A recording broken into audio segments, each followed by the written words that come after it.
Welcome, Hamilton. My name is Mark Soto. I'm the Executive Director of the Honor Bowl.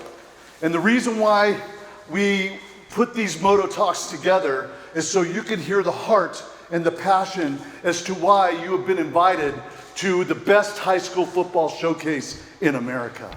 And congratulations, lady, for being here. I gotta tell you, I get emotional when I see you guys because I remember last year when I saw the flag ladies in San Diego watching the Honor Bowl from the sidelines, and I went, we gotta have those girls in this year. So it's an honor to have you guys be a part of this event. Let's give it up.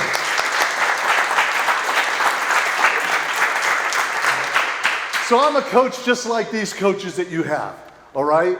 And back in 2010, I had a Marine son that was going to Afghanistan. And I was a football coach on the field. And what we would do with my boys, I had one boy that was an Army sniper. I had another one that was a U.S. Marine. And what we would do is we would go to their bases before they would launch for their deployment. And we'd arrive at their bases and we'd buy them a keg of beer and we'd all sit around and we'd say, let's have a party before you guys go get some. The secret to this deployment is that I knew my son was going to Afghanistan, but I had no idea what part of Afghanistan he was going to. And at this party, he came up to me and he said, Dad, let's take a walk. And he put his arm around me and we went for a walk. And I was like, son, your friends are all here. You guys are having a good time. Do you really want to leave the party? He goes, Dad, this is serious. I need to tell you where I'm going. And I go, okay, son, tell me. He goes, Dad, I'm going to an area of Afghanistan, all of our 3rd Battalion, 5th Marines, and it's called Sangin. Do yourself a favor, don't Google it. So what do you think I did, guys? Get my phone out, What do you mean, don't Google it? Let me see what this Sangin is. And right there with my son talking to me with his arm around me, I start learning that the British Royal Marines had gone to this area of Sangin, and they had lost over 200 men in 2 years. And over 400 of them had lost their legs. And I said, son, this is where you're going? He goes, yes, Dad, this is where I'm going. So it was at that party that I learned as a football coach, as a dad, that my boy was going to this terrible place in Afghanistan. So they left. And around a week later, after he tells me as they were landing in Afghanistan, as their helicopters were landing, they heard this pinging coming off their helicopter. As they were landing, they were getting shot at. As they were landing at their base. Then he looked out the window and he saw white flags surrounding their base. And what do we think of when we think of white flag? Surrender, right? Now to the Taliban put these sheets on the ground, and with black spray paint, they spray paint, death to the Americans, death to the infidels. That's you and I, folks. They get acclimated to the base, and they get ready to go out, and the first patrol leaves the base. And as it leaves the base, around 3 blocks down the road, they hear this boom! Oh my God, what was that? It was so loud that it shook the base. They radio to the patrol. Guys, are you okay? Guys, you need help. Guys, radio silence. They mount up, they go out there, and they're like, oh my God, something just happened to our patrol. They mount up, they leave the base. And when they arrive on the scene, they saw that the first Humvee that had left the base ran over a roadside bomb. The bomb was so big that it lifted the Humvee off the ground, twisted it like a corkscrew, and by the time it hit the ground, 4 Marines had lost their lives. Instantly killed, vaporized. This is where it gets weird. I'm a football coach in Sacramento, California.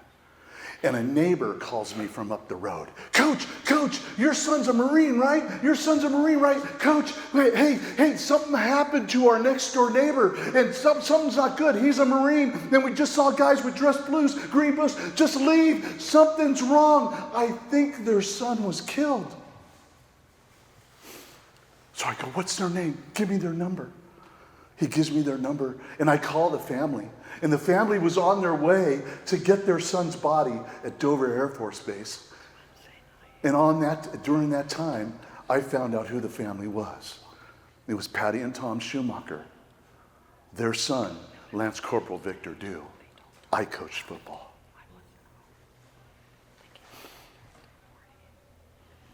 So as I got to know the family, and after they came home, they asked me, they said, "Coach, will you do us a favor?" I said, "What? Will you eulogize our son?" "You want me to eulogize your son?" I get emotional. "I'm so sorry." I said, "I'd be honored to eulogize your son." And it was at that time, after I got done blessing him in that church, and we go over to the cemetery, I saw the flag-draped coffin, I heard the playing of taps, and I saw his body lowered into the ground. It was a few days later, my son calls me from Afghanistan. Now remember, he's there still fighting. He calls me, "Dad," I could hardly hear him because it was a satellite phone. "Dad, son, are you okay? Son, is everything all right?" "Dad, the colonel tells me that a coach buried Victor Dew and eulogized Victor Dew.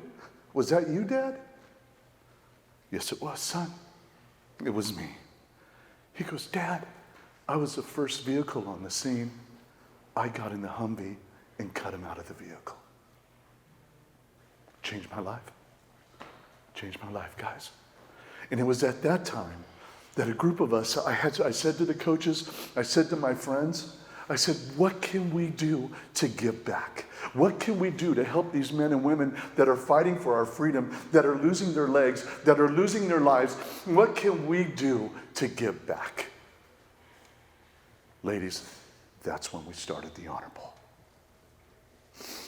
I tell this story not because it makes me cry. I've told this story over 250 times to kids just like you. And every time it chokes me up. But I got to tell you, the reason why I tell you this story is because I want you to hear the heart of what you're playing in. We say it's more than a football game. This is more than a football game to us. Through the spirit of your athleticism, through the spirit of your fans buying a ticket, through the spirit of you guys coming here, your coaches, everybody, this is your way of giving back. That's the Honor Bowl.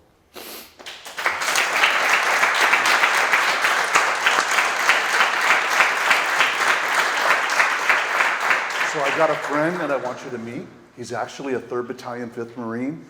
He was there when this explosion went off. Let's give it up for First Sergeant Freddie Torres.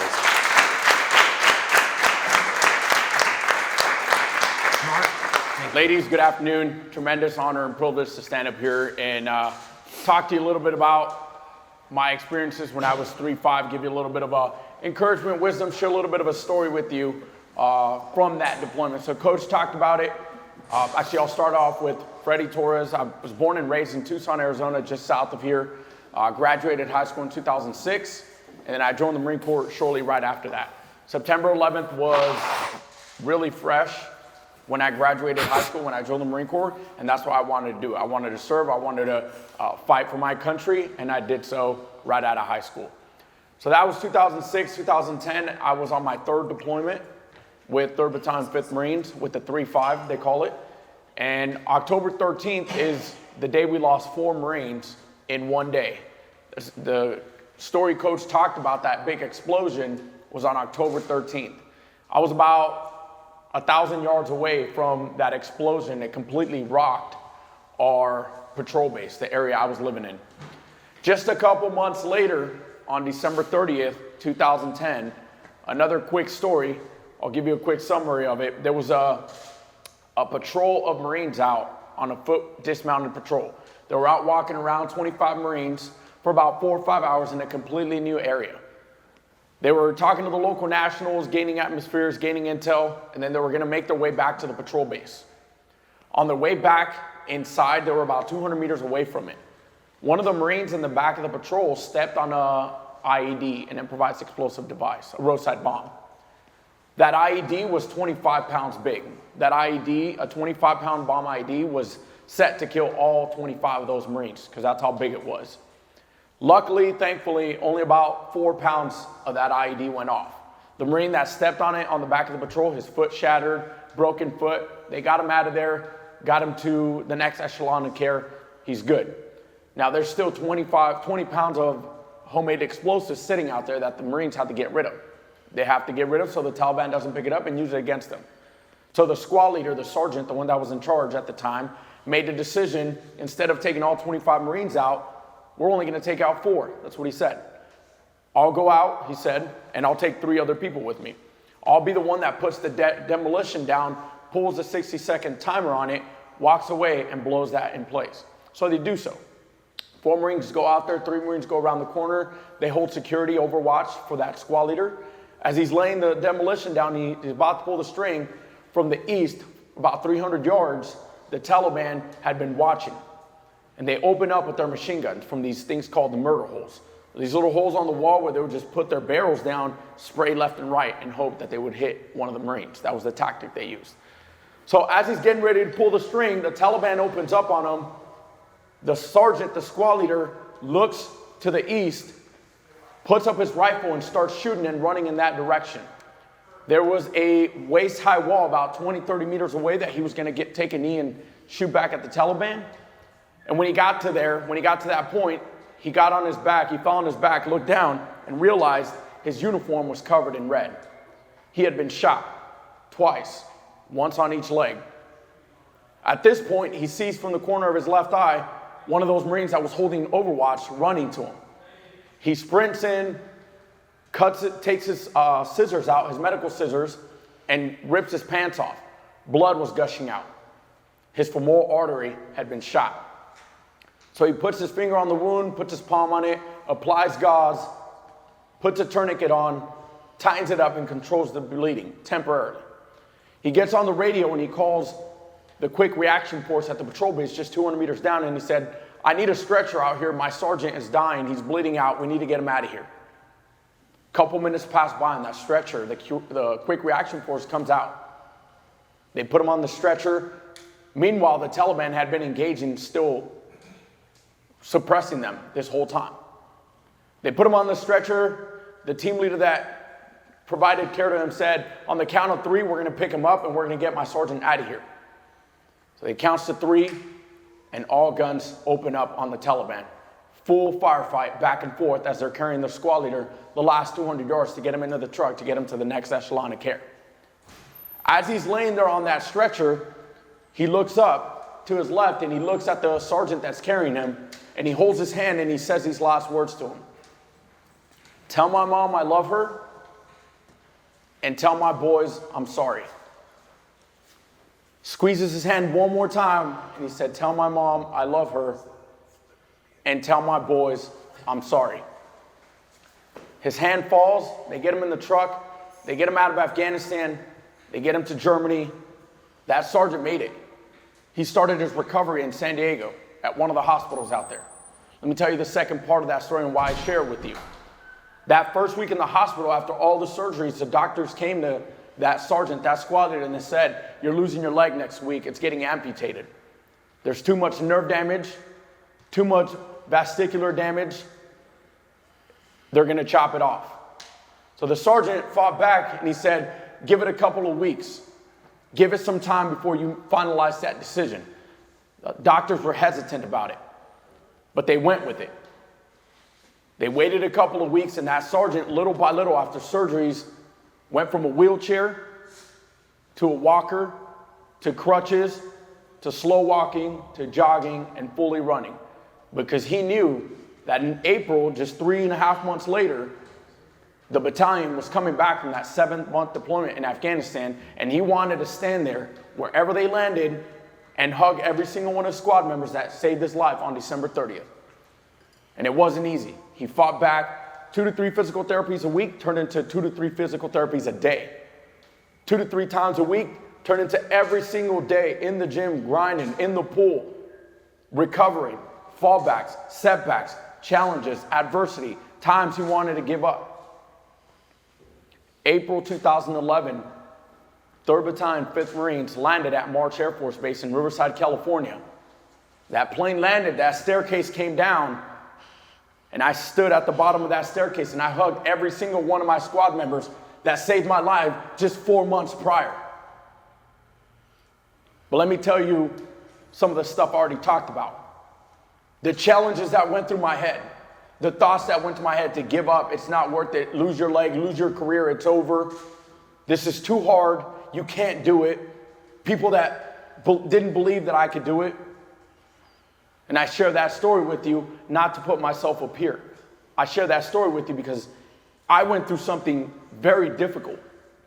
One of the most difficult and challenging things I've gone through in my life. Maybe you've gone through something, or you're going through something, or you're going to go through something. And it doesn't have to be in the field, what I'm talking about. It doesn't have to be pain, injury, a loss. It could be a relationship, your family at home, any situation. You face challenges and adversity and fallbacks, setbacks. I'm telling you, it taught right here, mental, you can do it. The most important part of that whole story, yes, I've been a Marine for 18 years, but that doesn't define me. What defines me is 2 years ago, God brought me to my knees and he said, it's time to let go of the shame, of the guilt, because I felt shameful that I got injured. I felt guilt that I made the decision to go out there and place that explosive on the ground. And I had to let it go, and I had to live with that for 10 plus years. 2 years ago, I started sharing this story in the manner of what it identifies me now, a child of God. A manner now to where I get to minister to young adults every single week. I get to minister to my youth group at my church every single week. I get to minister in a men's Bible study every single week, and I get to share not just that experience, that struggle that I went through, that challenge, but also my childhood experience. A young Hispanic that grew up in Tucson, Arizona with a mother that raised 5 on her own, 2 to 3 jobs and not having a father most of his life. Those are the stories, those are the struggles, those are the challenges. Those are the blessings that I now bring to my youth, to my young adults, and to my men's ministry. And I'm grateful for that. So you're going to walk out here and you're going to see these 25 banners that you're going to walk through in the tunnel. And here I was, I could have potentially been one of those faces, because we lost 25 Marines from October 7th, 2010 to January 20th, 2011. 25 of my Marines did not make it back. And I was very close to being one of those. But God kept me around for a reason. And the most important thing is now that I'm a child of God and I get to disciple and spread his word. So best of luck out there tonight. Best of luck the rest of the season. Thank you for what you do, coaches. Thank you. God bless every single one of you.